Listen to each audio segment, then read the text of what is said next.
this remedy might surprise you.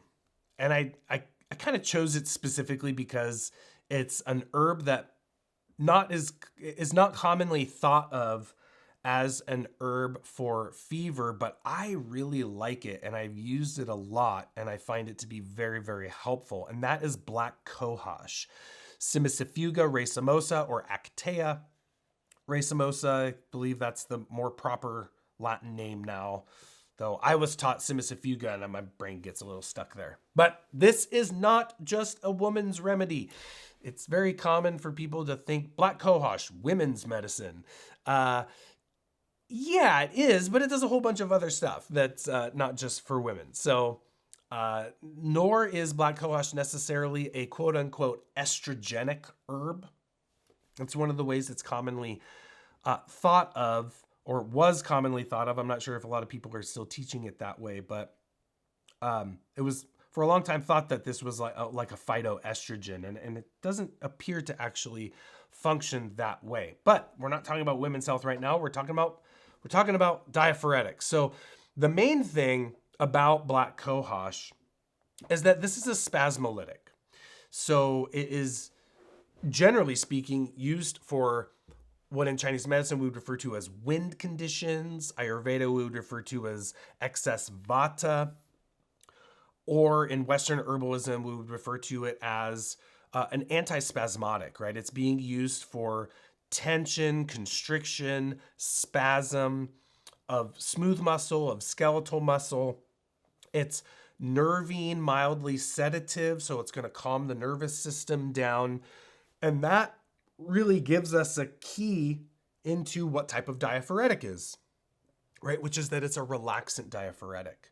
So in the same way, it's relaxing smooth muscle in the uterus for menstrual cramps, or the way it can ease bronchial tension in, say, asthmatic conditions, or it can even be used for ureter spasms in the case of a kidney stone.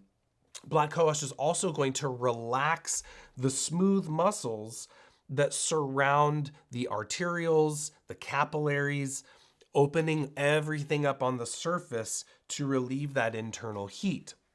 Very, very good relaxant diaphoretic. Now, the other thing of why I love Black Cohosh is because as a spasmolytic remedy, this herb is commonly referred to as an anodyne or as an analgesic, meaning that it's pain relieving, but it's relieving pain specifically due to spasm in the muscles.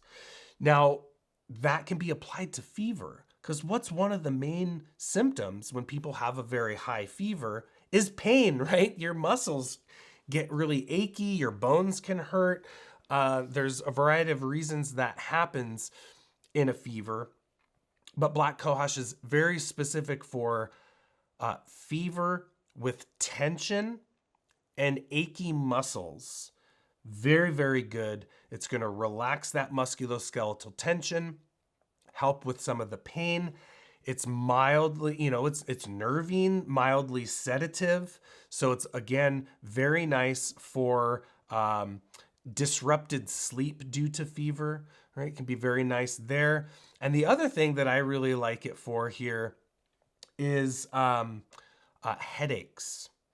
It's not uncommon for high fever because all the blood is pushing up and out, that people can get these really, what we might think of as a wind heat headache.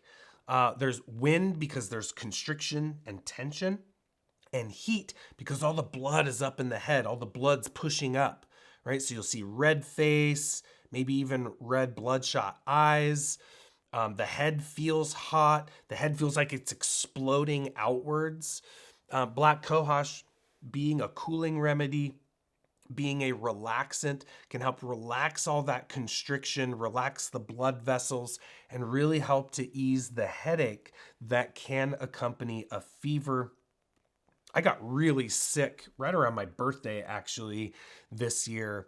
And man, I had a really high fever, 104, 105 for about 4 days. And it was tenacious, man. And I had a really, really bad headache. All my muscles hurt.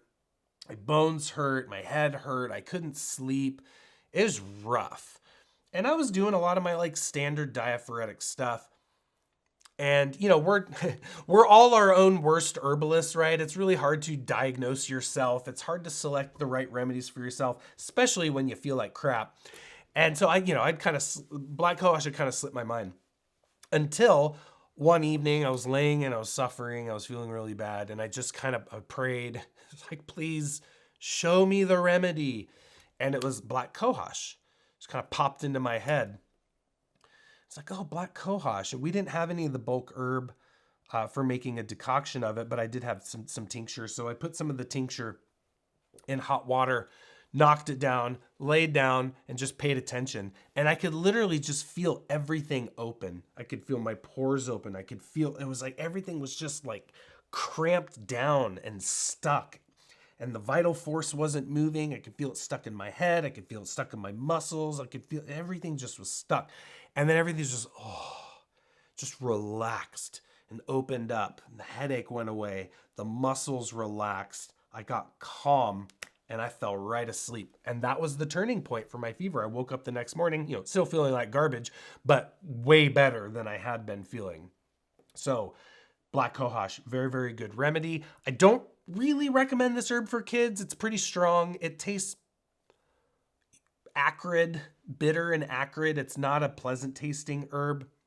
If you were to prepare it in a tea, I think a half teaspoon is a better range for this herb. It is a bit stronger. Too much Black Cohosh can actually sometimes give people a headache. It's almost like a proving. If you take too much of it, in a way, it produces the kind of headache that it treats at a proper, more sufficient dosage, which is a little lower. It's not a low dose herb per se. It's more of a moderate dose. So I drop it down a little bit. And again, tincture, it does work pretty well. I just would administer it in hot water, but I would reserve this one for the adults. It might be a little tough to give to the kids, and you don't want to upset any kids' tummies or anything like that.